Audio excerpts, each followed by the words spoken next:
You are listening to the Horse Radio Network, part of the Equine Network family. What a beautiful day for horses in the morning. You are listening to the #1 horse podcast in the world. Here is your entertaining look at the horse world and the people in it.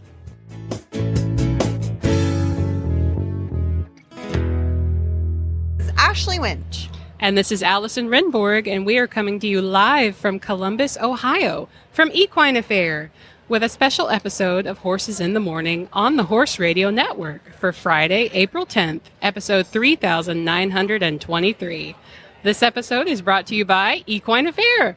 Good morning, Horse World. Allison, I'm so excited to be here with you for my second Equine Affaire. I know, and you're here solo. You're flying without Glenn. We left him at home. I know. I'm like, where's my dad? I don't know what to do. You're like a lost puppy. No, every time I've seen you, you have been walking around, you've got your mic, you're ready, you're taking the world by storm. I am, and it's been so fun to see some familiar faces and hug all my friends, and some new faces here too. There's lots of really cool new artists, new vendors, new retailers, and I can't wait to see some of the clinics and panels later today. It's just the funnest place to be. It is. I called it online this is one of my two happiest weeks of the year. I have Ohio and then I have Massachusetts. So I kind of have the dream job. I want for 2 weeks out of the year. I think the hardest part is just not spending all my money. Yes. Well, you already bought the saddle for your kid last year. He outgrew that one, Allison. Oh, so you need a new one. Levi needs a new saddle. You need a new big one. Yeah, it's perfect. And I was in the adoption barn yesterday. And how was that? Oh my gosh. There was, I think about 40 horses up for adoption this year. And I was there at like maybe 11 o'clock noon yesterday, and already 5 had been adopted. Well, and I happen to know maybe 2 of them were adopted by Hayden Crystal. She did not. She did. She adopted Chimichanga and Dawn Napkin. They're a pair of minis, a mini horse and a mini donkey. Oh. And I knew she would. She'd been talking about them forever. And then she came up to me and she tried to look really sad. And she's like, well, Dawn Napkin and Chimichanga have been adopted. And I just looked at her and I went, by you? And she went, yes. So, yes. I always knew I loved them. They're incredible. And I'm just glad I wasn't in the adoption barn at the same time they were. It would have been a fire on gasoline. Yeah. I don't know, gasoline on fire. Actually, I can't make that joke. Steer left. Between the two of you, you would have adopted everything. Every single one. Yes. And it would have been really fun to get them all back to Albuquerque.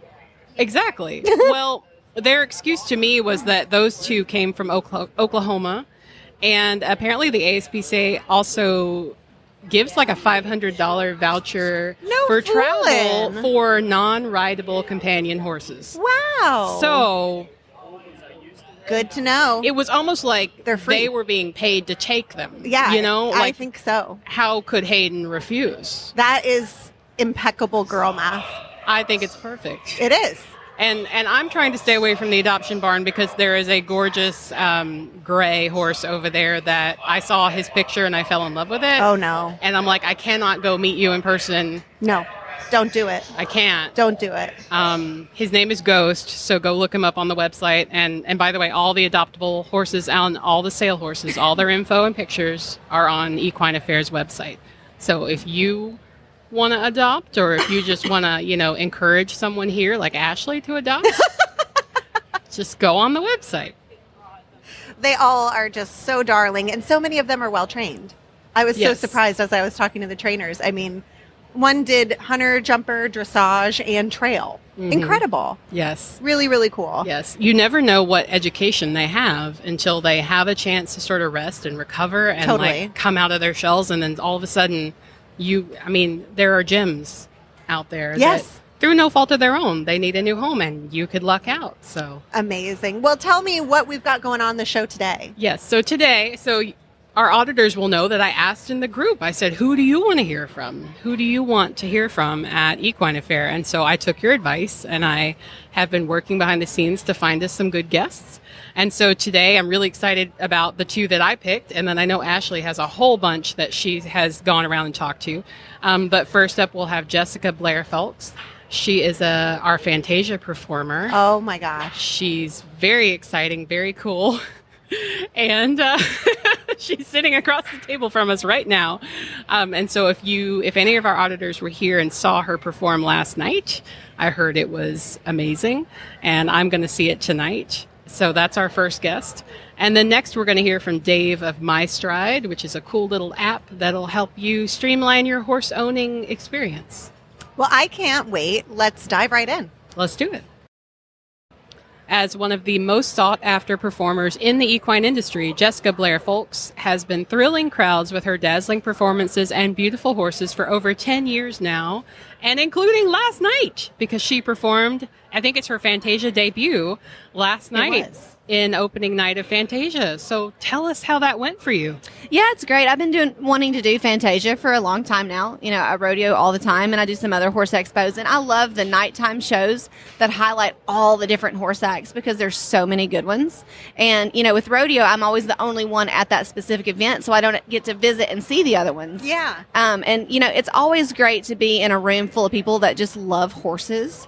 It's such a more, I guess, a forgiving audience, and they just want to be there and enjoy the horses and see all the pretty things, right? And the act that I'm doing with my 2 Andalusians, Casanova and Della Vega, so it's a relatively new act. I debuted them at the National Western in Denver this year at their nighttime Dancing with Horses show. So I thought they did pretty good. I'm on my own worst critic, so I can pick it apart when nobody else sees it. I did pick up a wrong lead, and I'm like, dude, that was the easier part of the act. Why are we on the wrong lead? And then he wouldn't want to fix it. I'm like, just smile through it. You know? Right. So. Well, you were talking before we got started about how it's a new act, and these are kind of newer horses for you.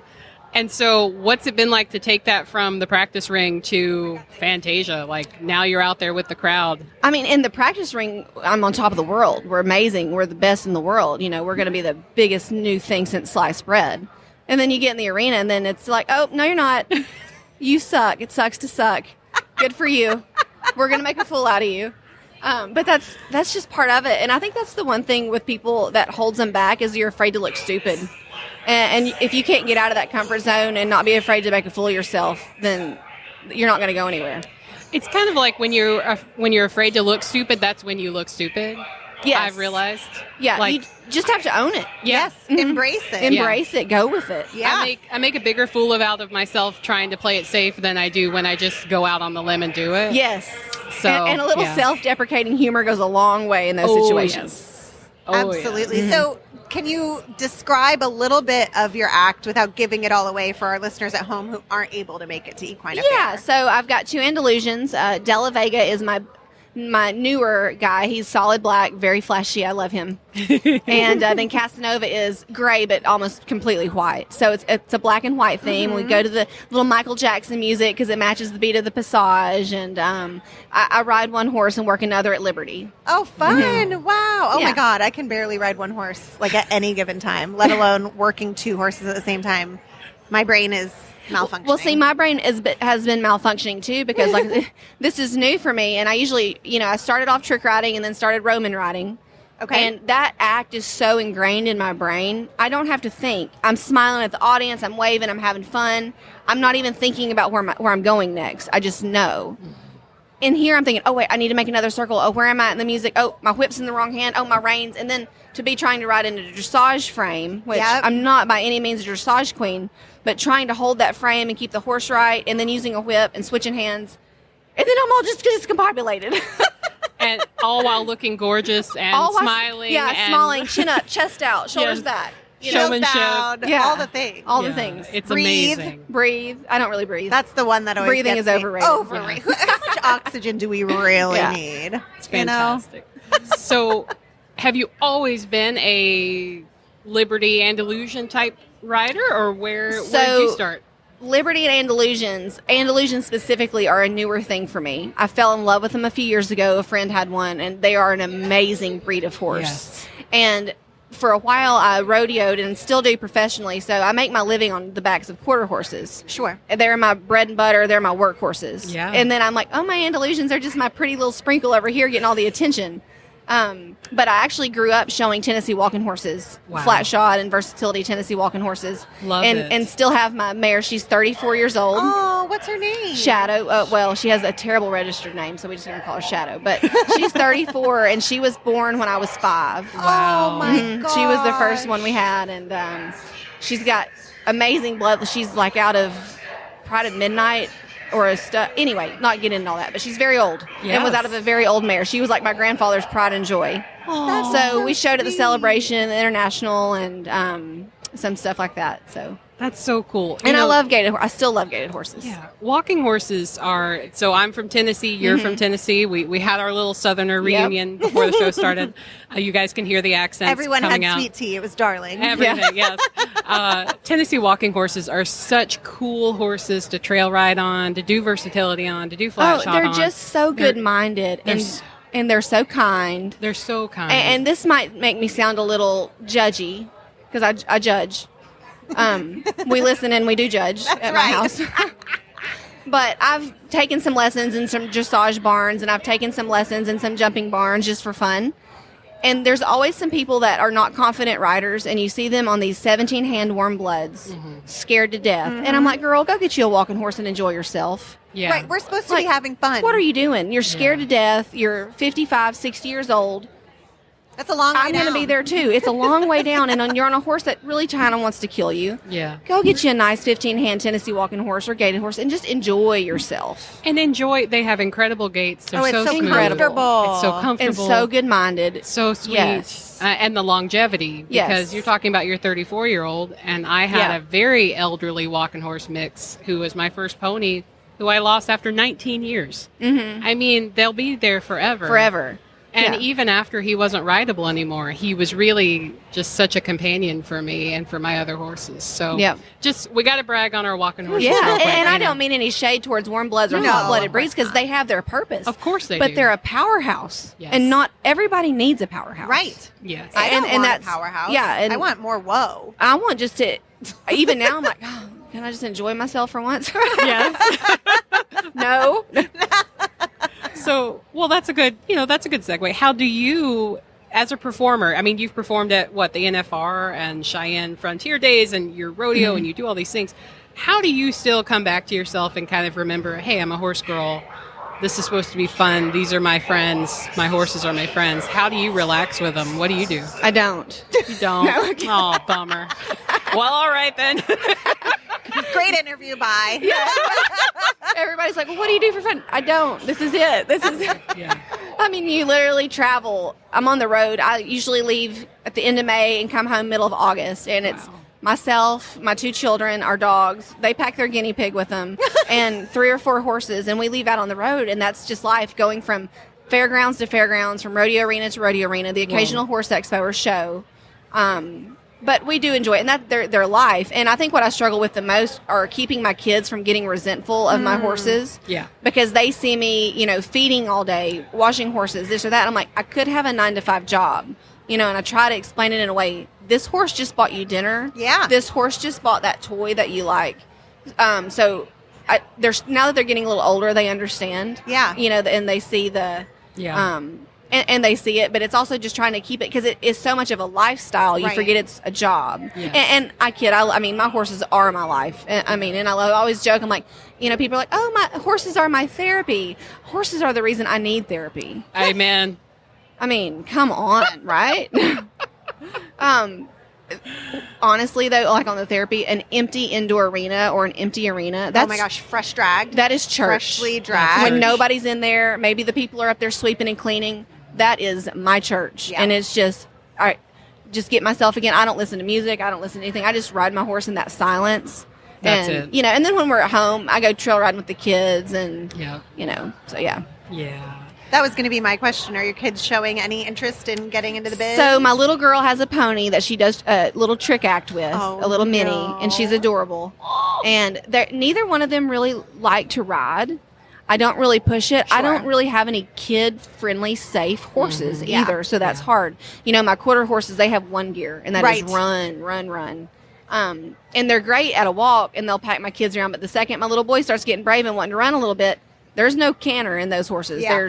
We go from walk to full out Yeah. Yeah. and jump fire. So it's like, whoa, buddy. I wish they had a little bit more, but at the same time, I'm not going to push them into it. Of course not, because then it goes back to the resentment. It right? goes back into the Yeah. resentment, and you know they'll take it at their own time. And my little boy's hopped up and tried to roam and ride a couple of times, and he's just kind of naturally athletic, and it makes me angry to see him just hop up there and make it look easy. And I'm like, you little crap, get down. You know? But watching my little girl and her little pony and wave at the crowd, she loves it. She's a little ham. And now it's funny because when people are booking me for shows, they're like, well, will your daughter and her pony be able to come? Can we include her? And it's like, So now it's starting to get harder. You know, shows that are in the school year, they usually stay with Yeah. my husband when I leave, or back, you know, we toss them around back and forth. And so now it's like, ooh, I don't know if I can get her out for that show, or gonna have to charge extra for the pony. Well, what a fun problem to have. It's a though. fun problem to have. Yeah. Yep. All the problems are good problems That's until right. your trailer catches on fire coming through Chattanooga in the middle of the night. That's never fun. Okay, well, you can't just stop there. Yep. What's that story? Well, the brake's locked up and one of my wheels caught on fire. Oh, Oh, no. my And God. it's maybe 4:30 and I'm just dazed out Right. trying to keep my eyes open, Yes. going like between Atlanta and Chattanooga. And this guy comes up beside me honking and doing that, and you just immediately know. And I was thinking, okay, a blowout, no big deal. Sure. And I look and I can see flames, and I'm like, oh, hell. So you get out, and I'm like, do I unload the horses first, or do I grab the fire extinguisher first? So I grab the fire extinguisher, unload one horse, spray it, unload another horse, it's still kind of burning, get up under there, spray it. And then you're just sitting there with a wheel, you know, waiting for it to cool down so you can change your hubs. And my husband keeps me stocked with all the parts I need, like hubs and new bearings, and you got to be able to do that stuff on your own. Everybody's Yeah. like, I can't believe you changed your own tire. You have to. You have to. Yeah. Because nobody's coming to save you. That's right. Most men don't know how to change a tire anymore. You better know how to do it. So, but that kind of thing, it's different than a regular blowout. Those are pretty Yeah. straightforward. Yes. Yeah. Stuff starts melting together, freezing and locking Yeah. up. You got to get a sledgehammer, and that gets different. So, You're so cool. no. I know you guys I- like. She's so chill about this story. Me and Allison are like sweating. Okay, so on this topic, I have a funny story. I have a few, but I'm going to stick to this one.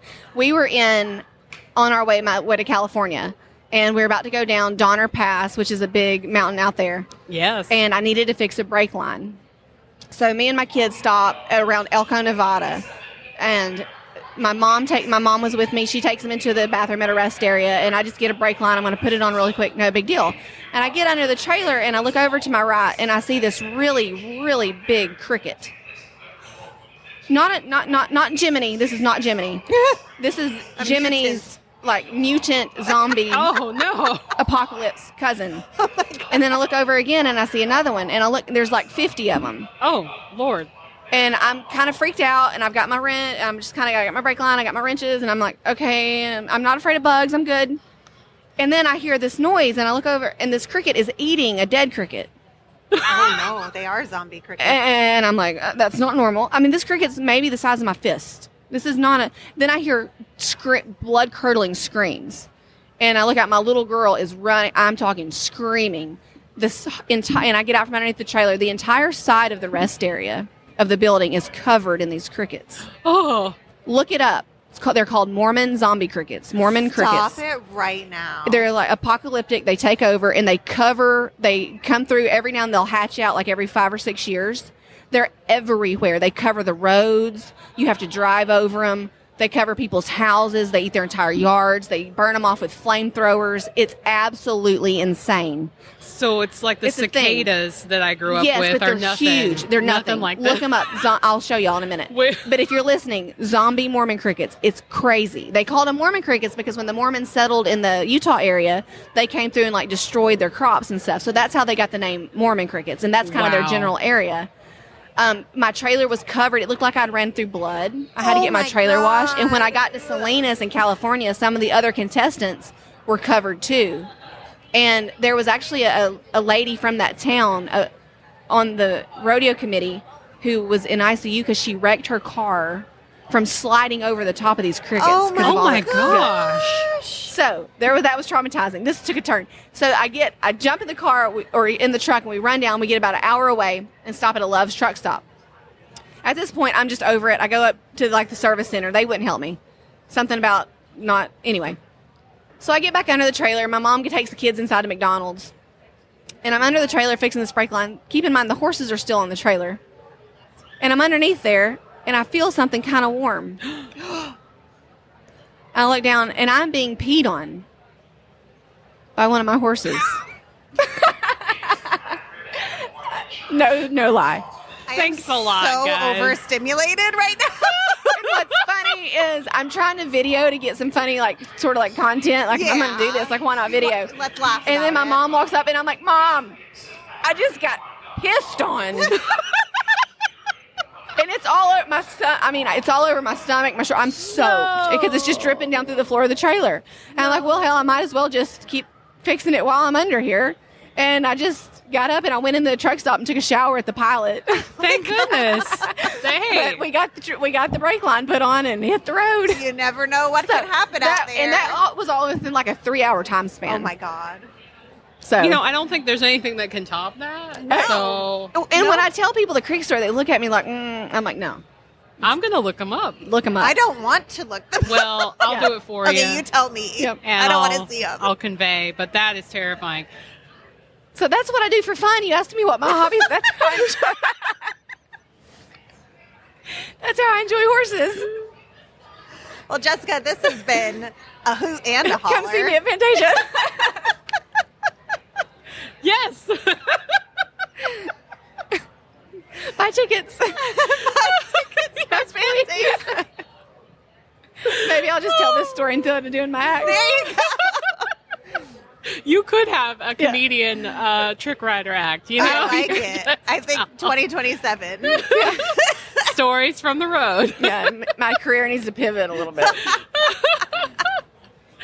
Well, thank you for coming on the Yeah, show absolutely. and making our day. Yes, and we can't wait for everyone to come see you at Fantasia Yes, thank you. tonight, Super excited. Friday night, Saturday night. Correct. Tickets are still available. Yes, they are. Tickets are on sale online, or you can come if you're here at the show and you haven't got your tickets yet. Go to the information booth in the Bricker building, and we can hook you up. You got to come see Jessica. Yeah, so many good acts too. The Pink Pony line, the line of Pink Ponies. The Ghostbuster Mobile is here. I know, I saw Oh, that. that's so cool. I didn't know if I should have cool. said that or given that away. It's but all right. Then we'll Okay. do a little. Yeah. I'm not posting any photos or videos of it though until after Fantasia's it looks, over. The worst part about being a performer is not getting to watch. Yeah. Yes. Yep. That's the hardest part. Yes. No, it's a great show. So come see her. And how can people learn more about you, Jessica? Is there a Facebook or a website? So yes, I have a Facebook and my Instagram. I'm much more active on Instagram. Just Jessica Blair, Roman and Trick Rider, or I think is my hand. Just search the name, I'll pop up. We'll put it wherever in the you see a notes. girl on 2 white horses jumping fire. That's probably me. So Probably. yeah, We'll put drop that. a link in the show notes. And thanks so much for your yeah, time absolutely. today. Thank you guys. And joining us now is Jenna Schultz, managing partner with MyStride, which is a new sponsor, first timer at Equine Affaire. And this is a super cool app that really simplifies horse ownership. I mean, is it that easy, Jenna? It's absolutely that easy. Yep, it's very, very easy. To talk casually and kind of funny, it's dummy proof, okay? It's literally going to help all of us simplify our horse lives, okay? This app is for horse owners, barn owners, pros like our farriers, our body workers. The future looks like bringing on vets. Wow. Stuff like that. That is quite a ways out, but right now we are building MyStride to help the horse individual. If you have one horse, or if you have 30 horses that you're taking care of. This is an operating system, okay?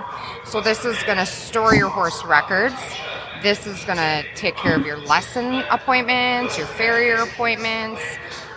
We want everybody to kind of onboard and work within the app to simplify everything. Just like a one-stop right there's everything's right there. Can you take pictures of documents and upload them to it? Absolutely. Oh, Absolutely. that's awesome. Yes. So I know with personal experience, I'm always like, oh my gosh, where did I put that email with my Coggins? I'm from Wisconsin, so you have to have your Coggins at every event. Yes. You know, if you're 1 mile from your house or 20 miles, whatever. Yes. So I'm always like, oh, darn it. And I got to scroll through my email to find my Global Vet link and be like, oh, there it is. You know, I'm going to have everything right there within the app. So, which is going to be super, super handy. You can upload your registration papers. We do want to, in the future, MyStride work with shows. So, like any show registrations, stuff like that can be within there too. So, I love that. And so, of course, tracking your vaccination schedule, your deworming schedule, farrier, body work, all those things. I mean, if it's all right there on your phone. Yep.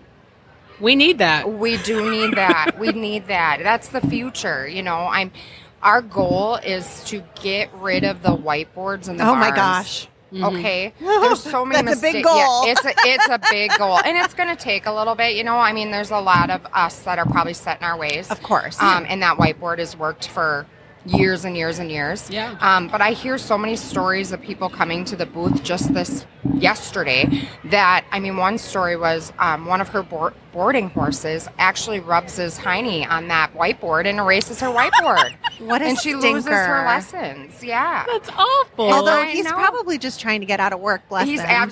he's like, I don't want that lesson today. I That don't kid want pulls that on lesson. my mouth too much. I don't want him riding on me.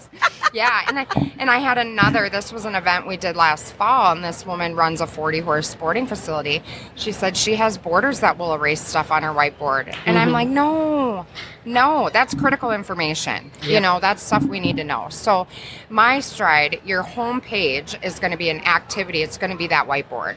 It's going to show, like, what do you have today? Do you have lessons today? Do you have a farrier appointment today? Is the vet coming out at 3 o'clock? And it's going to be right there. Okay. Then you also have those vet records right there, or those x-rays for the farrier to see. Nice. They're right there in that app. I talked to my personal farrier about this, and he said, you know, this would be really handy if I had that information prior to an appointment, because he can go on the app then, because if I share my horse's information with him, Yes. he has access to my horse, okay?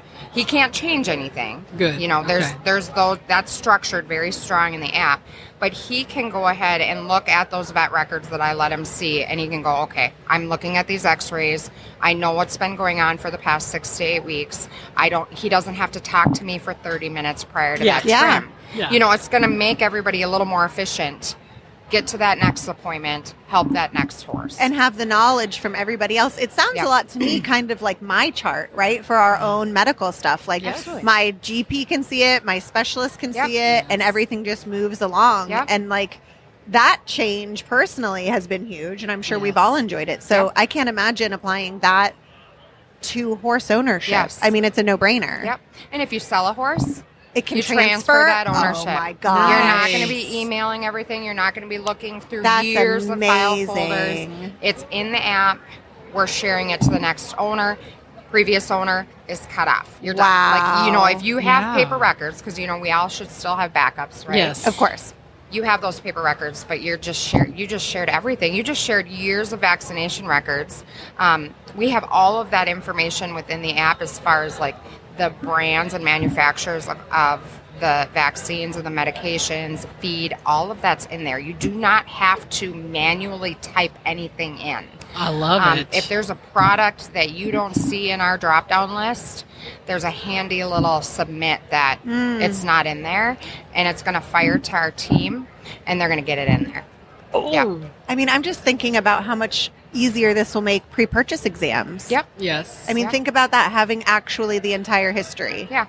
Yep. Wow. Exactly. Or going on vacation or going Yeah. out for a weekend, Yes. and you need someone to feed your horse the 55 supplements that they Right. need, or remember so and so has to have his muzzle on, or Exactly. you got to hold the hose just right to make the whatever. And it's one of those things. I used to run a 40-horse sporting facility, and that's So how I know. actually met Dave. Dave's the creator. He's the brains.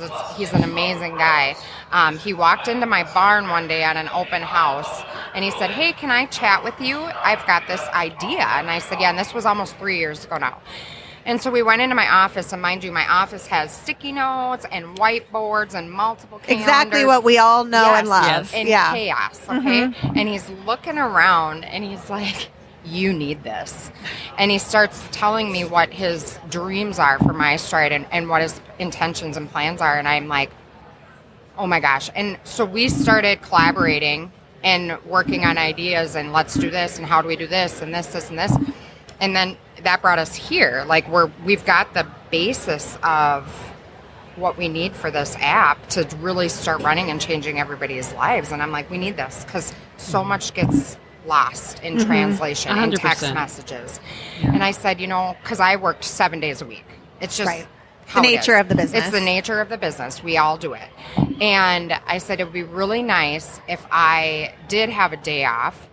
And let's say I forgot to put on the chore sheet that grazing muzzle needed to be on Hank that day, Right. I can go right into that app, make that change, and it's live. It's real time. Now, quite a few people ask, well, what if my Wi-Fi is really not good in the barn? Good question. You're still going to post that. It's still going to go into the app. When you walk out and you get back in service, you refresh your screen.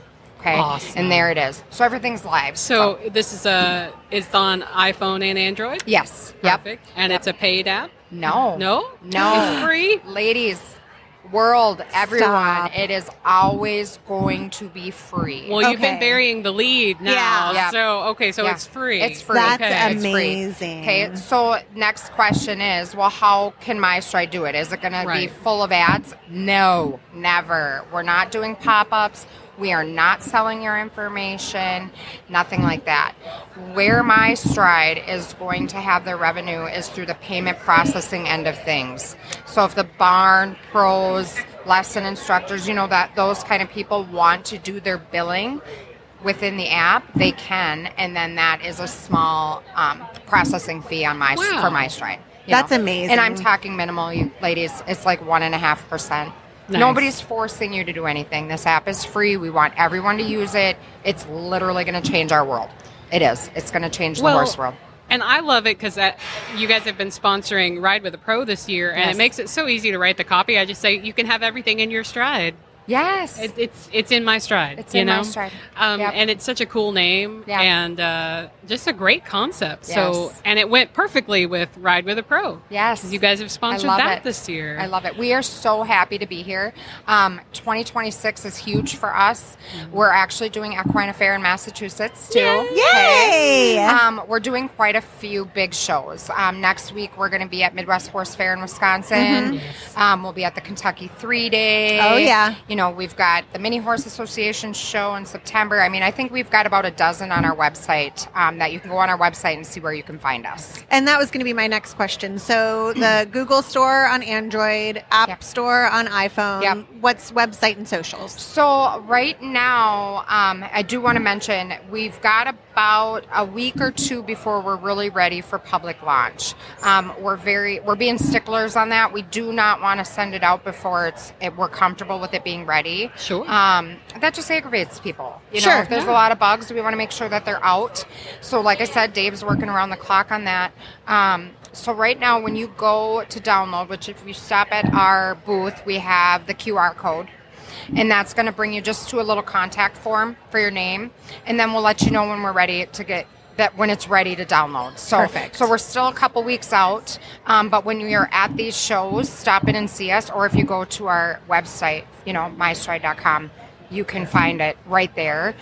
Check it out and download it from there. And then I'll be notified once it's live, and then I can download it. Yep. Okay, perfect. Yep. You'll be ready. Perfect. Yeah. And my card and everything is right at the booth, so you can stop and grab that too, because if you have any issues, you can reach out to me directly or Dave directly, and we can help you through anything. So, wonderful. Yeah, fantastic. Customer service is also going to be top-notch for us. Like, we want to make sure that we are helping and answering any questions or any problems. If you get a loading error or something, we're gonna get through that right away. Well, thank you so much, Jenna. Thank you so much. And we'll put that link in the show notes for mystride.com. So if you want to take it all in stride, you know where to go. Wonderful. Thank you, ladies. And joining me now is Caroline Lambert of Alpha Mare Gallery. And Caroline, is this your first Equine Affair? Hi, yes it is. Well, welcome. We're Thank so you. happy to have you. And I have to say, your booth just draws us right in. Caroline is an incredibly talented artist. She does all kinds of wildlife animals, pets, but a real specialty in horses. So Caroline, tell us where you hail from and how you got into the art business of horses. Well, first of all, thank you for the compliment on the art and the booth. I appreciate it. I am all the way from Savannah, Georgia. I grew up in South Carolina and have been a horse lover my entire life. I've ridden horses and had horses my whole life, so they're very special to me. And I moved to Savannah, Georgia in 2024 and have a little gallery there. So fantastic. And do you have horses of your own currently? So not currently. My last horse I sold a few years ago because I want to start traveling and really focus on the art. But my entire life I've had them, and now I focus just on painting them. I think most of our listeners totally understand that. Having horses certainly makes it hard to travel. Yes. So tell me about some of maybe your favorite piece in the booth. I mean, you guys, it's like I'm in heaven. I'm surrounded by beautiful horses here. That's so kind. Oh my gosh, thank you. I have to tell you, I have two favorite pieces. The first is the fire horse, which is in the front, and it's very special because this is the year of the fire horse. That is going to be the cover for a coffee table book that I'm doing about horses, which I'll tell you about in a minute if you like. Yes, so, please. Very special signature piece. But also I have a memorial tail painting here, which you can see, and it's where I basically attach the horse's real tail to a custom commission, which is a wonderful way to remember a horse that has passed. So very close to my heart, being a horse person myself. Both of those are my two favorites here right now. Well, and it was really sweet. Before I hit record, Caroline and I were talking about the memorial piece and, would it be too heavy or something for the show? And I think us horse people, we get it. Yes, there is a sadness to it, but this horse really, it's like he's alive looking at me in his stall with his tail to me. And the fact that I could, as his owner, go up and touch his tail, I'm really like, yes. It's emotional. It's beautiful, beautiful, beautiful. And so that's really a special way to remember a horse that has passed. Tell us more about the fire horse and your coffee table book. So the fire horse is inspired obviously because this is the year of the fire horse. Of course. And for a long time I have wanted to represent the special connection that horses have had with humans throughout history and how they've shaped our lives. Whether it's therapy or sport or, police work, warfare. I mean, horses do so much for us and have absolutely shaped humanity like no other animal. They're incredibly special. So this year I decided, in honor of the fire horse, to do a beautiful full color coffee table book depicting my paintings and the stories of the horses that go with them. Oh, so I love that. I have paintings from clients as well as their stories about why their horse is special. But I also have 12 signature pieces. Each piece will depict one way horses have helped humans. So there'll be a police horse, there'll be a therapy horse, there'll be a Mustang, there'll be 12 different types, each with their own story in the book, and it will culminate in a solo show in Savannah, Georgia in my gallery at the end of the year. But these are all horse people that I know or have met through art. Horses, many of them that I have met personally. So it gives me chills to talk about it. It's a project really important to me and close to my heart, and I hope that it might resonate with people here as well. And then after it goes live at your show, will that be something that's available online? Yes, actually it's available online right now. You can go to my website, which is alpha-mare.com, and there's a whole page dedicated to the fire horse. The pieces, as they're coming out, are posted on my site, and the book for pre-purchase is on the site as well. So I'm so excited to share these stories because when I do custom commissions, people always tell me how special the horse is and why. And I've always cherished those stories, and I wanted a way to share them. So this is, I think, a neat way to share all of them. We'll see. It sounds beautiful, and I certainly can't wait for my copy. Where else can people find you? We have your website. Are you on socials as well? I am. So you can follow me, I think, on Instagram and Facebook. Just do @AlphaMare That's where I am. If you're ever in Savannah, Georgia, I have a gallery in City Market, Alpha Mare Gallery, cool. And then of course online. So I try to be everywhere. Awesome. Well, thank you so much for your time today, Caroline, and enjoy your first Equine Affaire. Thank you, Ashley. Joining me now is Amanda, who is the CEO, may I say. You may. The leader of HOOVES. So, and I'm not talking about the 4 on our horses. Tell me about what you guys do at HOOVES. Well, thanks, Ashley. I really appreciate the opportunity to share our mission. We are a sanctuary located in Northwest Ohio, and HOOVES stands for Healing of Our Veterans Equine Services. We serve veterans nationwide through a 5-day healing intensive, and it's always provided to them at no cost. Oh my gosh, that's incredible. Absolutely. And so they come to our sanctuary, they fly in from all over, and they get to spend 5 days doing a lot of different healing practices, and many of them incorporate our rescued horses, whom most are formerly wild Mustangs. Okay, I'm sorry. Did you just hit all of my favorite checkboxes? It's possible. We're helping veterans, Mustangs are involved, and a free trip. I'm sorry. Amazing. Thank you. Amazing. So you're in Northwest Ohio. So this is available to any veteran in the contiguous United States? Absolutely. We've had veterans almost from all 50 states. Cool. And what's really awesome, I know you're a military spouse, is that we also provide the exact same program for military spouses as well. Oh, that's so incredible. Well, do you have maybe a favorite story you could share with our listeners, something that might resonate? Well, I have a lot of stories, but I'm actually going to turn it over to Drake here, and he's going to share a little bit about his personal story. Oh, fantastic. Thanks, Drake, for opening up with us this morning. Absolutely. So a couple of years ago, I was not in a very good place. I got out of the Marine Corps, been over in Afghanistan, had not received any help, experienced PTSD and a number of trauma situations. And the beautiful thing is I managed to find HOOVES, flew out from Washington State. Wow. Went through the program, refound purpose, refound hope, and that flair for life, and continued in thriving, and then moved from Washington out to Ohio so that I can be a part of the program and help facilitate and help other veterans learn those programs and learn the tools so that they can flourish themselves. That's incredible, Drake. I'm so glad that the magic of horses could help you. Tell me about your favorite horse. It's so hard to say a favorite horse. Okay, I'll give you two. I had never been around horses before in my life until a couple years ago. There's Nova, who is absolutely astonishing and amazing. And the first time I went through HOOVES, Milkshake, because Milkshake brings all the healing to the yard. I guess so. Milkshake was amazing. Just was able to make those connections, do breath work, being able to connect to a horse and be grounded and find that peace and that calm and the quiet that I wasn't able to find in my more normal everyday life. What would you say to a veteran who was curious about the program but maybe had a hesitancy? One of the things that I hear frequently from veterans, and I was in the same spot, was, well, there's somebody else more deserving. There's somebody, I'm just going to be taking somebody else's space. If you ever feel like that, that's part of why a lot of us are veterans, is because we've put others before us. But we can't continue to help those around us if we don't take the time to help ourselves.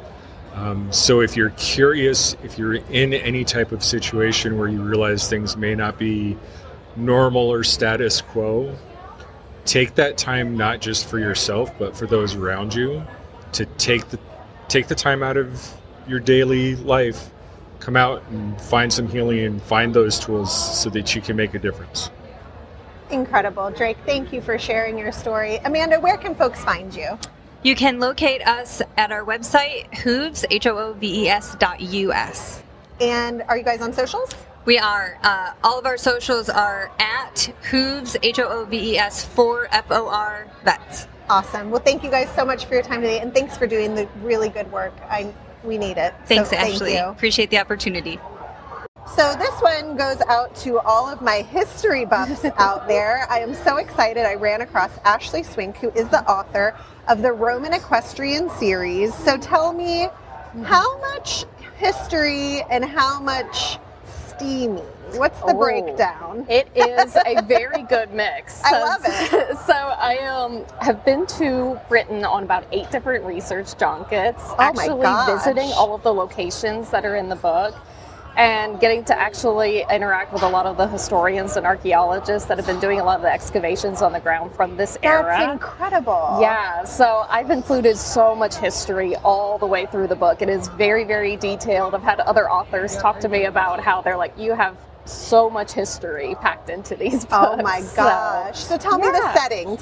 Give me the synopsis. All right. So we are in mid-1st century CE, Roman Britain. And so we're about 16 odd years on from when Rome invades Britain. And so the Britons are still not quite adjusted to Rome being there and not really wanting them there. Mm-hmm. So things are starting to come to a head because the Romans don't like the British Druids because they're kind of fomenting unrest among all of the people. So we're heading towards this reckoning that will eventually explode into the Boudiccan Rebellion, if your readers are familiar with Boudica. And we have a Roman centurion who's near the end of his stint. He wants to retire. He wants to go back to Rome and start a horse farm. But all of this events that are going on are kind of conspiring to make those last few years very difficult for him. And he runs across another horse lover, only she is a tribal member of the Cornoe tribe. And so they are, it's an enemies to lovers type thing because they're on two opposite sides of this conflict, but they both love horses. So. Come on, what better love story is that? Yeah. So you have to tell me, when you were on all of these research missions, which I am now going to charge to Glenn that I need to go on for the podcast, is there something that stuck to your mind that was like really fascinating, like you never knew? Yes. Where I first got this idea, actually, I was in the Museum of London prior to when it was shut down and then redone. And there was a skeleton of a horse from the 1st century CE, one of the Roman horses. Yeah. And it's so much smaller than the horses today. Yes, they were much smaller back then. And so that got me thinking about what horse breeds were around then. And so that got me really interested in learning about horses at that period in time, the ancient history, what breeds they gave rise to. And so, yeah, it was very, very fascinating learning about that. And then that got me that idea that I need to have slippery slope. Yeah, very much so. That's so interesting because I'm looking at some of the Roman art in your booth right now, and like the horses look big and muscly. Yes, and they do. like I've been to the Trevi Fountain; those horses are huge. Yes, they are. I just assumed they were all these big, beastie Roman soldier horses. They were like 15 hands at the highest. Wow. Yeah. Yeah. Oh my gosh, that's such a fun fact. Yes, it was. And is this your first Equine Affair? No, it's not my first Equine Affair, but it's for my first one as a vendor. Okay, now you've seen both sides I of have. it. Oh, that's so fun. Well, I hope you have a great time as a vendor. And tell me how people can find you. People can find me on amswink.com. I'm also on TikTok as AM Swink Author, and I'm on Instagram and Threads as AM Swink. Awesome. Well, thank you so much. You can learn more about Equine Affair at our website, equineaffair.com, or our Facebook page at Equine Affair, or on our YouTube channel. You can follow Horses in the Morning on Facebook. Just search for Horses in the Morning or your favorite podcast player, and be sure to check out all of our other shows at horseradionetwork.com. Hope to see you at Equine Affair.